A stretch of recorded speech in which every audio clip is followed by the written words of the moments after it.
Kita telah melepasi suku pertama 2025 dan kita masih lagi melihat cerita tentang serangan phishing yang baru, kreatif, dan maju. Bagaimana istilah yang pertama kali digunakan pada lewat 1990-an dan menjadi popular pada pertengahan 2000-an masih kekal menjadi tajuk utama hari ini. Sejauh manakah teknik ini boleh menjadi lebih canggih? Bagaimana ia masih lagi menjadi masalah? Selamat datang ke NES News Review, episod 3, mengapa kita masih berbicara tentang phishing.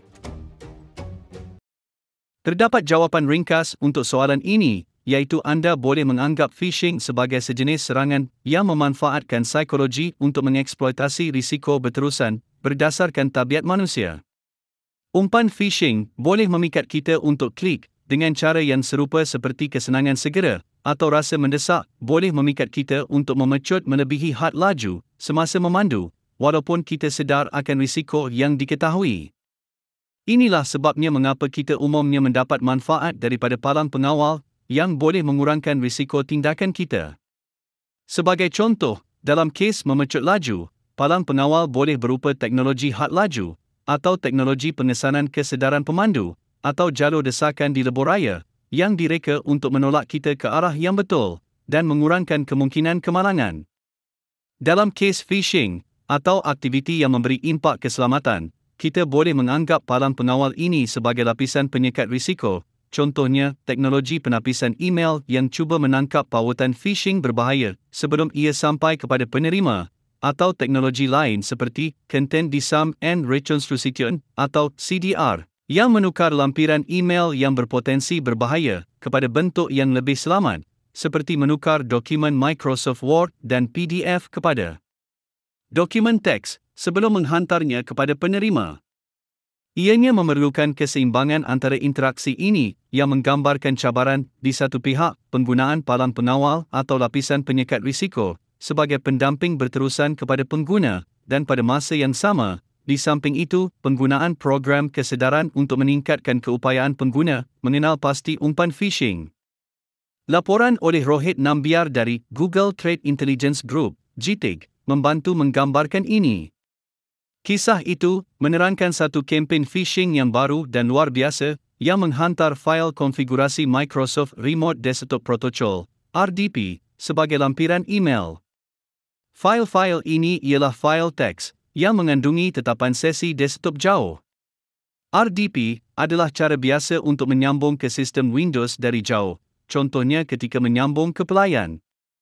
Dalam kes ini, kempen phishing itu memanfaatkan kebolehan RDP untuk membolehkan sumber pada komputer tempatan, seperti folder tempatan, folder rangkaian yang dipetakan, papan klip komputer, malah kunci keselamatan perkakasan, boleh diakses pada komputer jauh. Jika kita lihat dari perspektif mitigasi risiko, iaitu jadi apa yang boleh saya lakukan, maka kita boleh pertimbangkan beberapa lapisan penyekat risiko. Lapisan keselamatan email boleh dikonfigurasi untuk menyekat fail sesi RDP, menghalangnya sampai ke peti masuk pengguna yang tidak curiga. Namun kerana tiada satu kawalan pun mencukupi, kita juga boleh lihat kepada kawalan lapisan rangkaian, di mana sambungan RDP ke internet disekat secara lalai, kecuali kepada senarai destinasi yang telah diperatentukan, sejenis senarai putih. Dari perspektif proses, sebarang perubahan kepada senarai putih ini perlu melalui lembaga semakan perubahan, yang terdiri daripada ahli pasukan IT, pasukan keselamatan, dan lain-lain. Dengan cara ini, beberapa pasang mata meneliti perubahan sebelum ia dilaksanakan, dan tanggungjawab kesilapan tidak terletak pada bahu satu individu sahaja. Gabungan kawalan teknologi dan proses kemudian boleh mengurangkan kemungkinan jenis serangan phishing canggih ini berjaya. Bagaimana pula contoh lain, risiko berasaskan tabiat manusia yang berterusan? Bagaimana dengan menggunakan utiliti dalam talian percuma yang palsu atau dijangkiti Trojan tanpa pengetahuan pengguna? Atau bagaimana pula dengan menyambung ke rangkaian Wi-Fi percuma atau terbuka kerana tiada alternatif yang jelas? Atau memuat turun perisian atau filem percuma atau retak? Atau menggunakan semula kata laluan merentasi pelbagai akaun? Ini tidak semata-mata tergolong dalam definisi phishing, tetapi boleh dianggap sebagai masalah berkaitan. Jika kita lihat matlamat keseluruhan, mengurangkan risiko kepada akaun pribadi atau data anda pada peringkat individu, mengurangkan risiko kepada organisasi jika anda seorang CISO, atau mengurangkan risiko untuk perkhidmatan awam dan infrastruktur kritikal jika dilihat dari perspektif dasar kerajaan. Apakah langkah boleh diambil seterusnya yang boleh membantu mencapai matlamat ini? Dari perspektif CISO, mungkin tidak mencukupi untuk mengurangkan risiko dengan membiarkan pasukan keselamatan menyekat tapak utiliti dalam talian percuma ini, belum lagi kesukaran untuk mengikuti kemaskini banyak tapak yang sering hilang dan muncul semula dalam bentuk berbeza. Pengguna organisasi mengharapkan untuk dapat menjalankan tugas mereka dan menepati tarikh akhir jika ada yang percaya bahawa menggunakan perkhidmatan dalam talian untuk menukar fail mereka akan membantu mereka bekerja dengan lebih cekap, maka kawalan keselamatan sahaja tidak akan menghentikan mereka. Lebih penting, keselamatan adalah pemudah cara. Ia perlu membolehkan pengguna melakukan apa yang perlu, tetapi dengan selamat. Itu bermakna selain menyekat tapak berniat jahat, pengguna memerlukan alternatif yang boleh dipercayai dan sah, alternatif selain latihan mengenal tapak penipuan. Dan membentangkan alternatif yang sah dan boleh dipercayai untuk membantu pengguna bekerja dengan cekap, boleh bermakna menggunakan perkhidmatan berbayar yang mungkin memerlukan perbelanjaan keselamatan yang lebih tinggi, yang bermakna justifikasi untuk lebih bajet. Bagaimana dengan nasihat untuk tidak menyambung ke Wi-Fi terbuka atau Wi-Fi lapangan terbang? Adalah berguna untuk menguraikan nasihat ini. Jika profil ancaman anda ialah anda perlu bimbang tentang pihak tidak dibenarkan yang secara aktif cuba mencegat trafik web anda, maka menyambung ke Wi-Fi terbuka dan percuma, termasuk Wi-Fi lapangan terbang, mungkin bukan idea baik. Tetapi begitu juga menyambung ke Wi-Fi rumah anda, atau menggunakan data mudah alih apabila anda melancong ke negara lain, belum lagi keperluan melindungi komputer riba anda. Jika pihak tidak dibenarkan mensasarkan data anda, mengelak Wi-Fi terbuka tidak akan menghalang mereka. Untuk profil ancaman seperti ini, anda mungkin pertimbangkan cara memastikan semua trafik web anda sentiasa dihantar melalui rangkaian korporat pribadi yang mempunyai pasukan keselamatan memantau anomali. Ini boleh berupa VPN sentiasa aktif, atau VPN yang dirutikan melalui APN pribadi. Ini boleh menjadi mahal dan mungkin tidak praktikal semasa anda melancong, bergantung pada sama ada penyedia telekomunikasi di negara destinasi boleh menyokong APN pribadi anda, atau sama ada anda mempercayai pembawa telekom pihak ketiga itu sama sekali. Selain profil ancaman yang sangat mengelakkan risiko itu, masalah lebih biasa dengan menggunakan Wi-Fi percuma atau terbuka adalah siapa pihak yang menyediakan perkhidmatan itu dan jaminan apa yang mereka berikan bahawa data anda yang akan melalui rangkaian mereka tidak akan disalahgunakan. Berkaitan dengan kebimbangan ini, ialah risiko tersambung tanpa sengaja ke rangkaian Wi-Fi terbuka berniat jahat, kadang dipanggil rangkaian rogueway, di mana penyerang sengaja cuba memerangkap orang yang mencari Wi-Fi percuma untuk mencuri dan menyalahgunakan data mereka. Jadi apa yang boleh anda lakukan? Apakah amalan terbaik yang boleh anda terapkan? Untuk memulakan, adalah berguna untuk menganalisis selera risiko anda dan cuba menangani risiko itu secara menyeluruh. Salah satu bahagian strategi mitigasi risiko holistik itu ialah mencari alternatif kepada menyambung ke rangkaian Wi-Fi terbuka.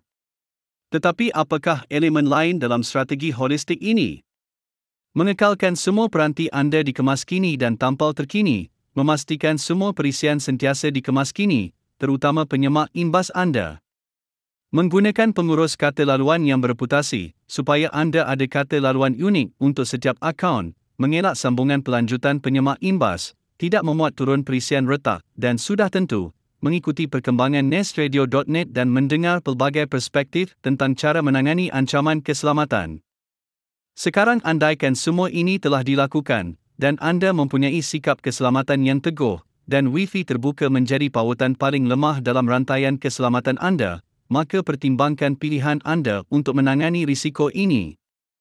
Mengelak sepenuhnya Wi-Fi terbuka. Jika anda ada pilihan menggunakan data mudah alih daripada menyambung ke rangkaian Wi-Fi percuma, maka bergantung kepada di mana anda berada, ini mungkin mengurangkan risiko anda.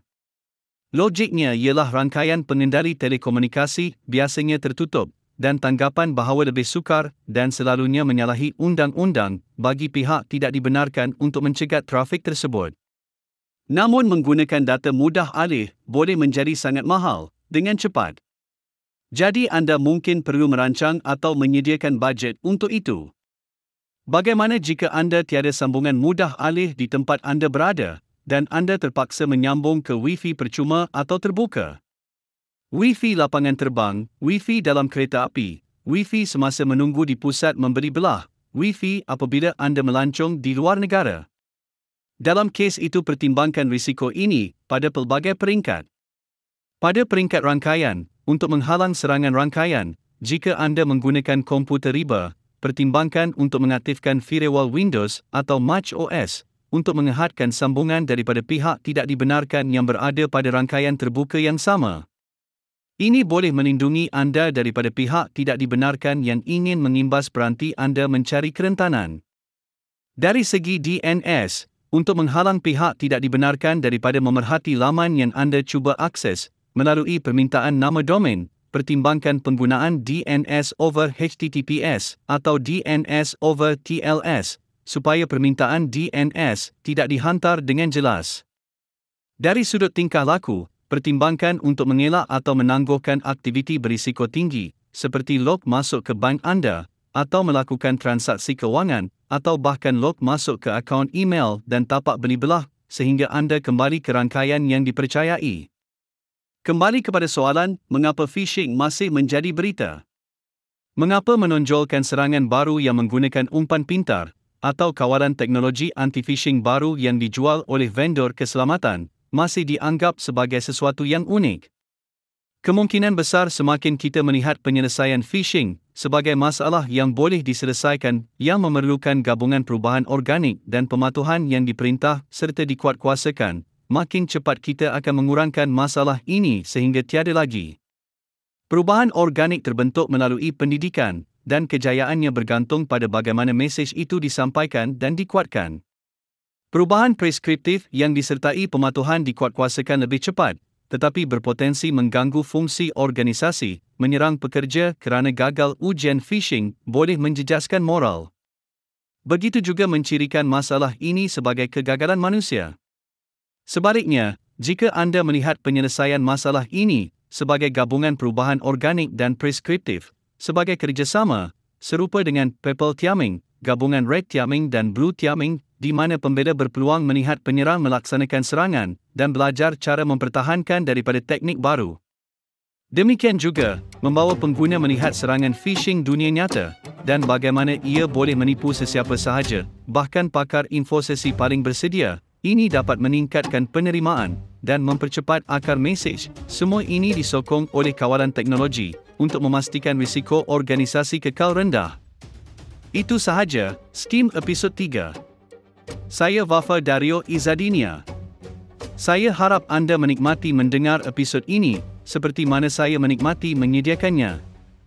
NES Radio ialah inisiatif yang menggunakan suara di jana AI untuk berkongsi kisah dan perbincangan keselamatan siber dalam bentuk lisan, dengan pendengar dalam pelbagai bahasa. Jika anda ada cadangan cerita yang anda ingin lihat dikupas, atau soalan untuk diterokai lebih lanjut, hantarkan nota kepada saya di nesradio.net. Jika anda suka kandungan ini, beritahu rakan anda. Dan ingat, teruskan menjadi ingin tahu.